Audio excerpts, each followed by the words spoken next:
Hello.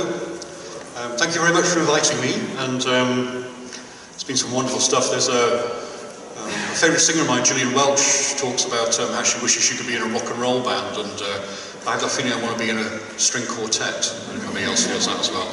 But instead I'm going to sit up here and stand up here and waft my tongue around for a bit and read some stuff. I had a really interesting conversation this morning with a group of fellow poets about the territory of poems. Territory in the literal sense of the landscape, but also the emotional and psychological territories out of which we write. And here's one. It's the holy duty of clearing out your father's shed after he has gone. It's called Cargo Cult. In an imperfect incense of soil and old candles, the kept objects sit on split grey shelving. Dull cones of lead, broken tools, bits of strange bracketry. For a while, I fake the slim-fingered expertise of a collector turning porcelain, before letting my square hands hang and rust. Tumbled here like cargo from the metal perfection of a distant father, pinning me between fool and acolyte, between turning and waiting a quiet, unscowling moment longer for him to return and tell me what these things were and why it was they mattered.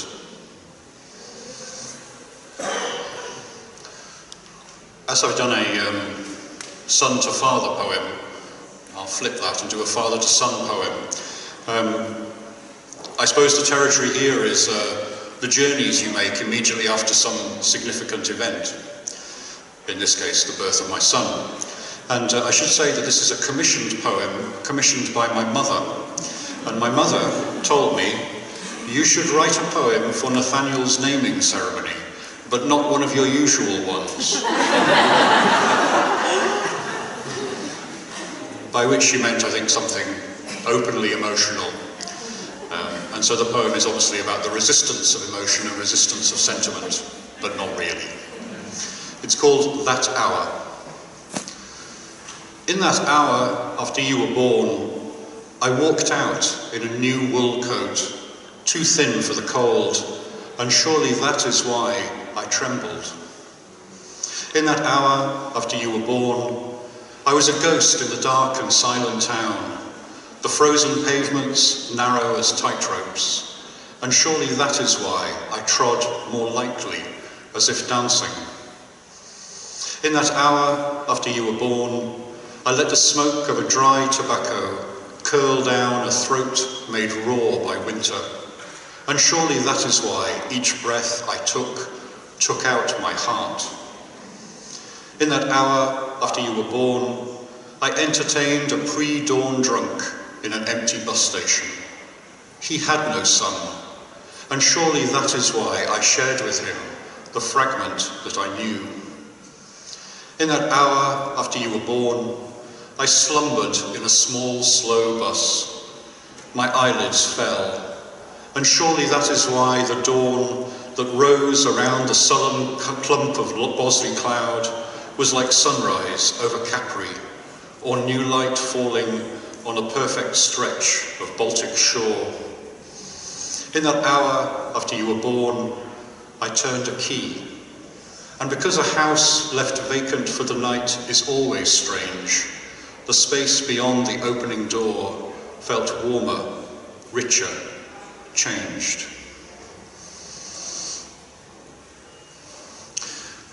A few years ago, I began thinking about the territory of the past, which is the place where, after all, lots of us get our writing or our inspiration for art from.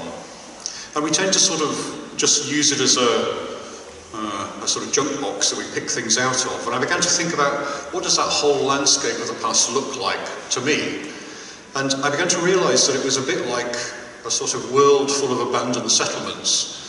These places that get left behind, unresolved, and people, of course. This probably says more about me and the terrible way in which I've led my life than any sort of factual thing about it. But it became interesting to me to try and explore that landscape in that way. The result is this book, The Abandoned Settlements, which tries to, I suppose, not let the past haunt me, but try and haunt it back in some way, to sort of go back and hang around in these places, speak to these people, and see what happened.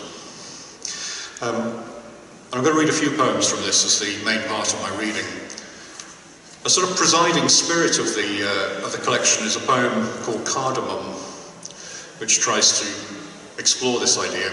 We talked again, when we were talking this morning with some other poets, about the image of somebody standing at night in a well-lit room looking out of a darkened window, the sort of thing that 55-year-old men do at certain points in their lives and think about the past. So, Cardamon. Me, I'm in a place that once mattered, but no longer matters. And I figure, since it's late, that you're hungering for something that is like bread, but is not bread. That outside there's the open weave of the wind, that there's the night and its usual practices.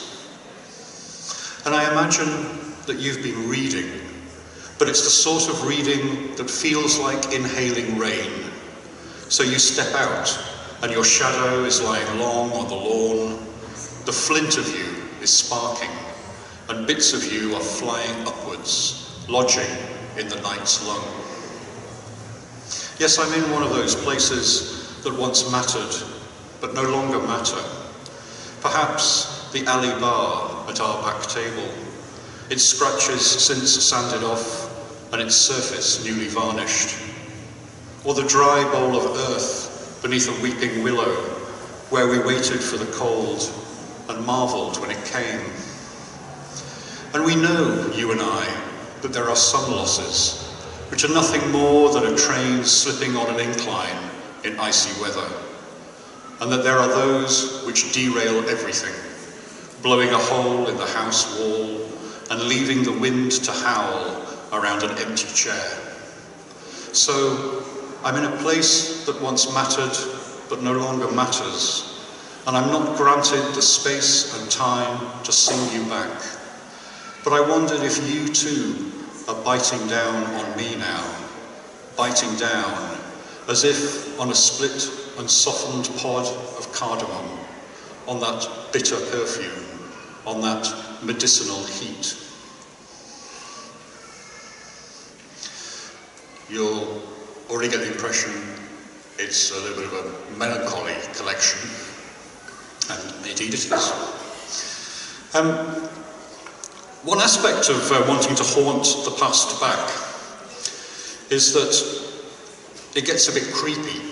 There are a number of poems in this collection where I'm effectively hanging around in the corner of a room that I've never been in, haven't been in for some years, imagining a person who I haven't seen for some years, and I'm sort of watching them like a sort of camera in the corner, which is completely unacceptable behaviour, both in life and also perhaps in poetry as well.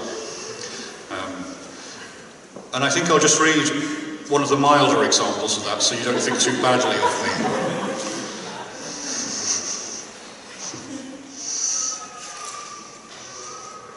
Sorry. It's called White Roses. Well, I know what it's like. You have been walking your room, sniffing at your white roses and shivering. There is a sip of almond liquor in a glass on your desk, and a note. You are aware of your heartbeat, and your hands shake, so that your cigarette arrives clumsily at your lips. How you hate it, the black glistening night, the programmatic blah blah of love and its attendants. Oh, you have been reading The Sense of an Ending. You have made some notes. I'm sorry.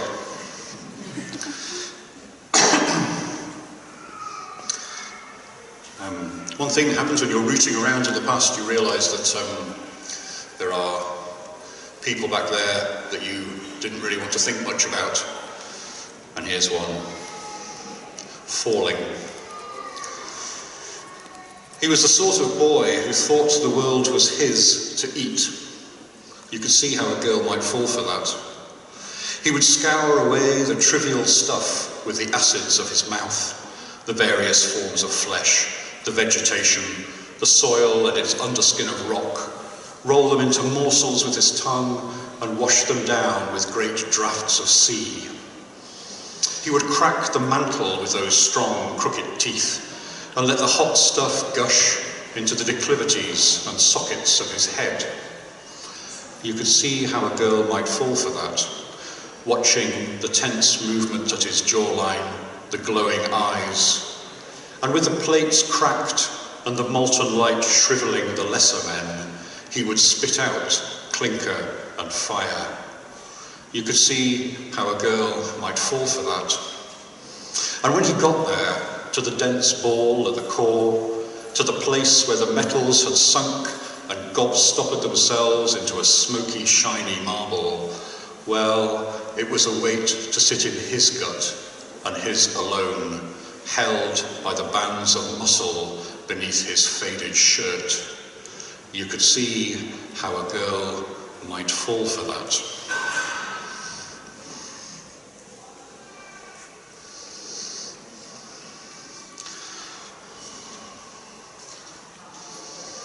Nice short one here. You know the thing where you go back to a place and you realise you could have carried on living there, but you didn't, and you moved somewhere else. But some version of yourself carries on living there. Like Terry Pratchett called this the trousers of time, where you go down one leg and your life continues along another. It's called shadow self. He walks here still, your shadow self. He's got your back and the boots you left. He's got your gait, but stole your health. He walks here still, your shadow self. He's living it, your shadow life. He owns your flat and fucks your wife. He lives it loose, but holds it tight. He's loving it, your shadow life.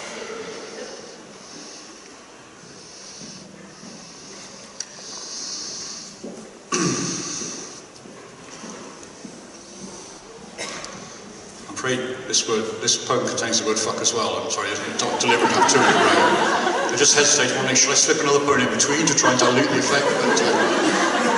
But we're all grown-ups here. It's called Landings. We wanted a land where we could watch the weather, see how one hill drew down the drapes of rain, and how another would flash its skin in a fall of sunlight. We wanted a land where the roads barreled straight over high, dry plains, the soil cooled to the frost point. It would stir in our drag, but show no signs of our passing. At night, we said, we would drink peach nectar, and we would seem to taste it all the way down from its fur right into its ragged stone. And then, asleep, one of us would dream a line so sad and sweet, it would fuck us up forever. As if we could be so again, and if such words had ever pulled clear from the fog of waking and forgetting. Yes, we wanted a land where we might fall together, then fail to wake, or at least to sleep beyond the nag of morning, dragging us to its terraces and its coffee and tobacco, taken slow and strong, to where every distant view was wrong.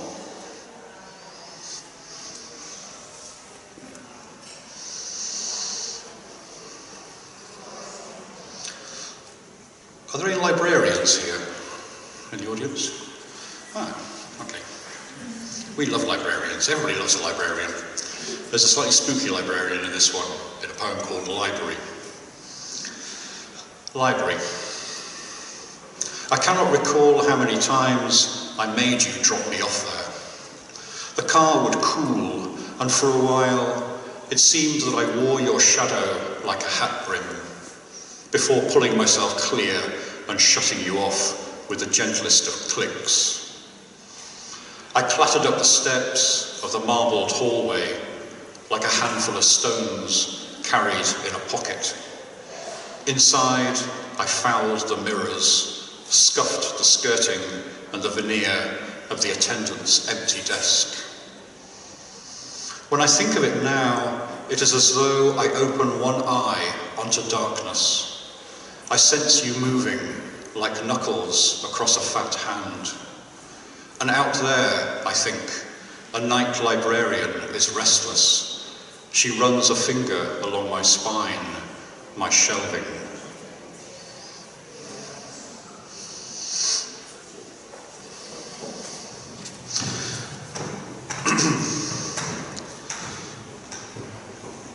I'm not sure about this next poem at all, but my partner always tells me to read it. It seems slightly spooky and strange.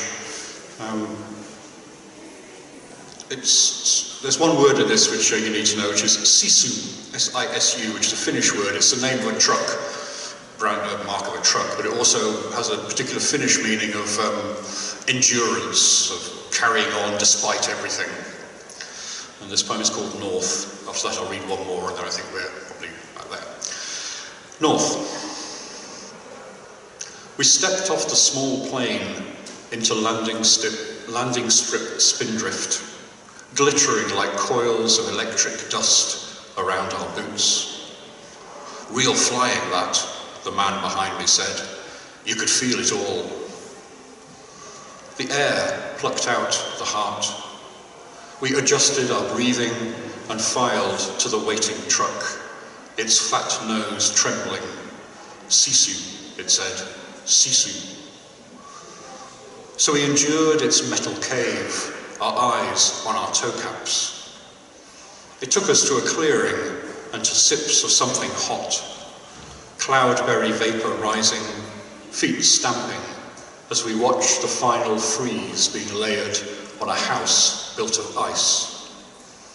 We tramped through the flat acoustics of its corridors, climbed its rough-sawn stairs, and were told of the utter dreamlessness of the sleep that could be had there. But not for us, for we still dreamt and were waiting for the brief, uncertain dark, for the time when we might at last walk out into our territory.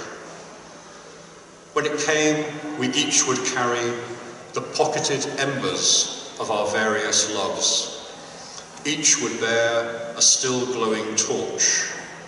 We would pass through a darkness of glassy, splitting trees to the lake, and there we would scatter what was left on its stony white slab and watch them blacken.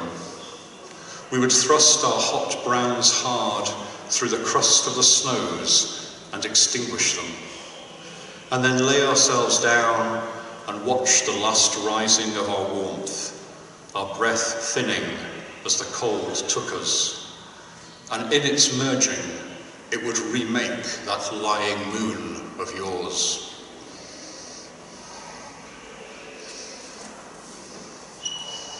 Excuse me.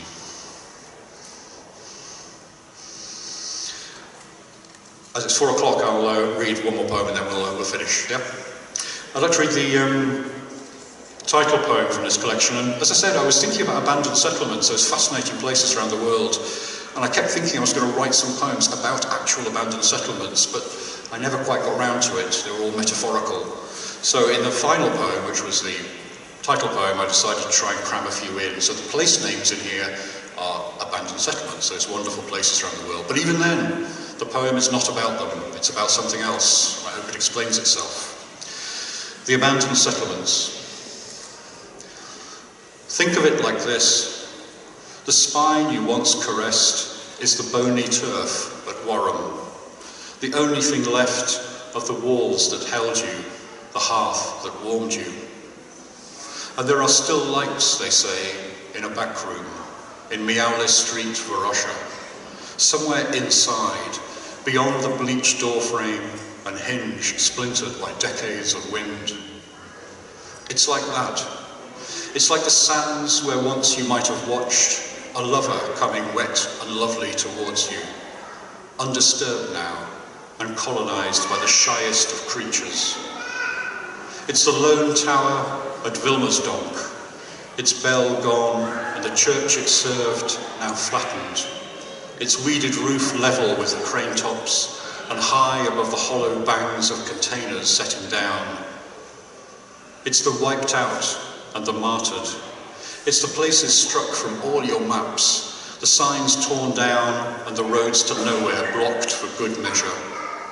It's Oradour and Wittenoom and all the rust and rubble fall, the hulks and helplessness, the townscapes like a dead flat tire.